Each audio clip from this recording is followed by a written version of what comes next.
Vous allez bien? Très bien, et vous? Oui. Est-ce que vous connaissez quelqu'un qui va mieux que nous? Ah oui, Qui est-ce donc? Cédric. Ah, et pourquoi? C'est son anniversaire. Bah, bon anniversaire. Bon anniversaire, Cédric. Voilà. On sait pas quel âge il a. À vue de nez, tu lui donnes combien? Il a dit qu'il avait le même âge que toi. Presque. Ah, presque le même Ouais. âge que toi. Bon, moi je lui donnerais, allez, 42. Ouais, la Il- quarantaine. Voilà. Il a une bonne tête pour avoir 42 ans. Très Hein. bien. Il a la 42 ans souriante, joyeuse. C'est ça. Bon, très bien. De quoi parlons-nous plus sérieusement? Plus sérieusement, on va parler d'un galmester, Oui. un totem Mhm. broché. Là où sont les oiseaux, C'est parti. par Maren Mhm. Utog. Très bien. Donc c'est ma mère qui nous a prêté ce bouquin. Voilà, tout simplement. Quel est le genre, s'il te plaît? C'est. Moi, je considérais ça comme un drame. Ouais, familial. Oui, drame familial, exactement. Voilà. C'est 380 pages chez Galmester. Très belle couverture. Peux-tu nous dire qui est Maren, s'il te plaît? Maren, c'est une autrice norvégienne Oui. née en 72. Ça, c'est son deuxième roman, en 2017. Oui. Et elle a un tout premier roman qui s'appelle La petite fille et le monde secret, qui a été publié en 2013 Oui. et dont elle a reçu le prix du premier roman danois. Très bien. Le pitch, s'il te plaît? Danois, c'est Danemark. Oui. Donc c'est pas la Norvège. Ah non. Donc elle est peut-être pas norvégienne. Elle est peut-être danoise. Elle est peut-être danoise du coup. Voilà, bon, c'est... Il y a écrit norvégienne, donc bon, bah. Bon, écoutez. Hein. Voilà. Il y a Bon, en des tout cas, dans ce livre, Oui. ça se passe en Norvège, Oui, ça on est sûr et certain. dans la côte Oui. ouest. Voilà. Voilà. En 1938. Voilà. Très précisément. Sur le phare Mhm. inébranlable Oui. de Kjønnesjær. D'accord. On va vous l'écrire. On va le montrer, c'est plus évocateur. Oui. C'est de l'autre côté. C'est de l'autre côté, pardon. Voilà, il est là. Et il existe vraiment. Oui. L'histoire, Ah, bon, on va essayer de mettre une photo. Du phare. la géographie est véridique. Oui. C'est-à-dire que, à part deux trois petits détails, tout l'agencement du village, du phare, les plantes, la mer et tout ça est typique, tout ça est réel, existe bien. Tout ça est parfaitement Et retranscrit. c'est très très bien écrit. Ah. On s'y croit. Alors, le pitch. Le pitch, alors justement, on va suivre une famille au tout début, avec pour fils Johan. On va pas trop s'étaler, on va pas vous spoiler. Bref, Johan va devoir subvenir aux besoins de sa mère, qui est assez pauvre. Et pour cela, il va entendre parler que le gardien du phare n'est plus. Oui. Donc il va va vouloir prendre sa place. Et- Sauf que pour ça, il faut être marié, parce qu'il y a eu une tragédie avant. Il faut à tout prix être marié, il faut pas être seul.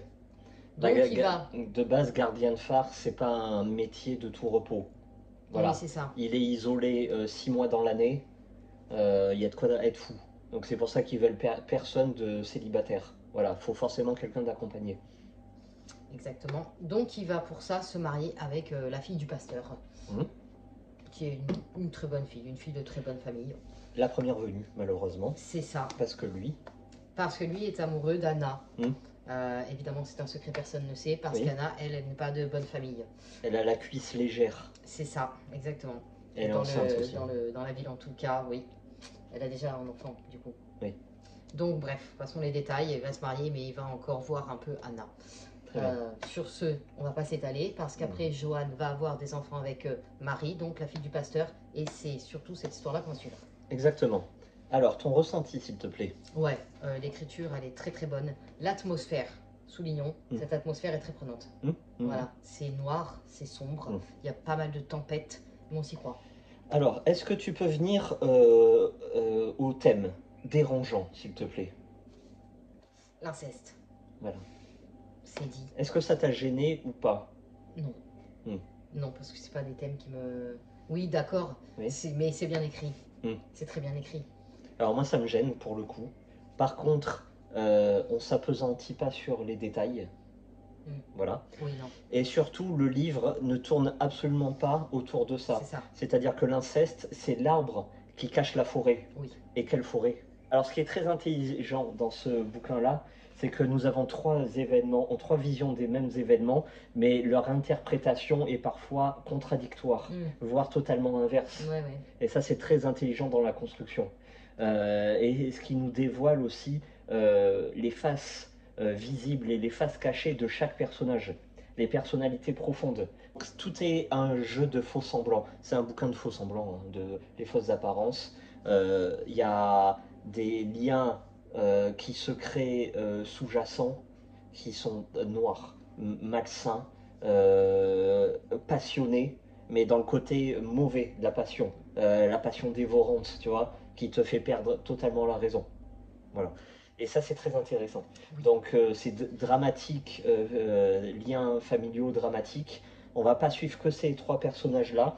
Il y en a plusieurs qui gravitent, et chacun a une face très chaque sombre. fois, on apprend un truc sur l'autre. Exactement. Et en fait, ça change la vision de nous, comment on le voyait, Exactement. comment on s'attache au personnage. C'est-à-dire que ce qu'on pensait pour quelqu'un de méchant, au final, on comprend les causes. Voilà. Et on voit que les gentils, en apparence, oh, c'est plutôt méchant. C'est les pires. Mais de toute façon, ça, c'est dans la vie, en fait. Hein, ceux oui, qui sont trop sympas, voilà, faut toujours garder l'œil ouvert. Ouais, c'est ça.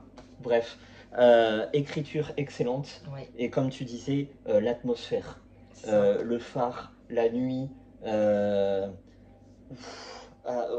mec qui fait ce travail-là, on sent que mentalement, psychologiquement, c'est dur. Ah oui, et de toute façon, c'est un métier qui n'existe plus aujourd'hui. Voilà. Il restait un dernier gardien de phare, je ne sais pas si c'est encore d'actualité, mais voilà, ce métier s'est perdu. On va exposer le prologue, c'est-à-dire que Johan remplace un gardien de phare. Ah, carrément.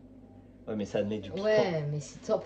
Moi, je crois que c'est le truc que j'ai préféré quand j'ai ouvert le bouquin. Quoi. Le gardien de phare précédent, tu t'attends tellement pas à ce qui va se passer. Il finit tellement mal qu'en fait, dès là, on comprend que ça va mal, tout le livre va mal se finir. Et c'est même triste, parce que dans l'histoire, il y a un animal. Ta note, s'il te plaît. Voilà, le spoil. Sur celui-là, oui. Bah, je dirais 8. Voilà.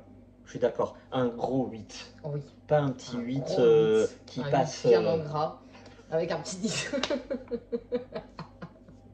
Bon, allez. Non, mais 8 dans tous les cas, c'est bien. Bon, ah oui, un très beau 8. Voilà. Un 8 qui me donne envie de lire son premier. Oui, c'est vrai, totalement. Et le titre, c'est quoi déjà? Ça donne envie, hein, La petite fille et le monde secret. Très bien. Pourquoi pas? Voilà. Que lis-tu en ce moment? Merci, ma reine. Au revoir, le Japon. Non, pas au revoir. Ah, ça vous a passionné le Japon, hein? Non, j'ai mis petite pause.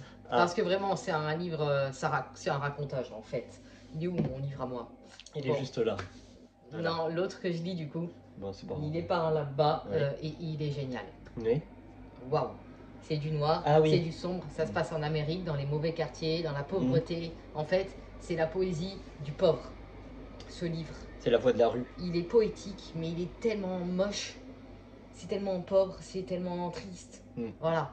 Donc je suis l'histoire d'une sœur et de son frère. Et la sœur, elle fait tout pour aussi aider son frère parce que lui, il a un peu... Il a un projet dans sa tête, mais en fait, au fond de lui, je suis sûre, il a lâché la chose d'essayer de s'en sortir. Et elle est plus jeune que lui, mais du coup, elle va essayer quand même et elle va faire des trucs pas très bien. Et pas très... Comment je peux dire ça? Pas très catholique. Voilà. Pour s'en sortir, c'est son dernier recours, quoi. Triste vie familiale, histoire du père, histoire de la mère. Non, je pense que pour l'instant, tu n'as pas trop envie de le lire, mais c'est un livre qui va te plaire. J'ai besoin de positivité. Ouais, bah alors là, non. Quoique, il est quand même positif, parce qu'elle essaye de s'en sortir, elle a quand même des belles pensées, mais bon. Surtout quand tu sors de là, tu as envie de choses positives. Oui, c'est vrai. Sinon, je mettrai une photo du livre, parce que même le titre, c'est Arpenter la nuit. Voilà. L'autrice, je ne sais plus. Voilà. Très bien. Bon, et toi? Moi, je vais partir dans l'Atlantide. Ah oui. Voilà, un bouquin. Qu'on a trouvé dans une boîte à lire. Voilà.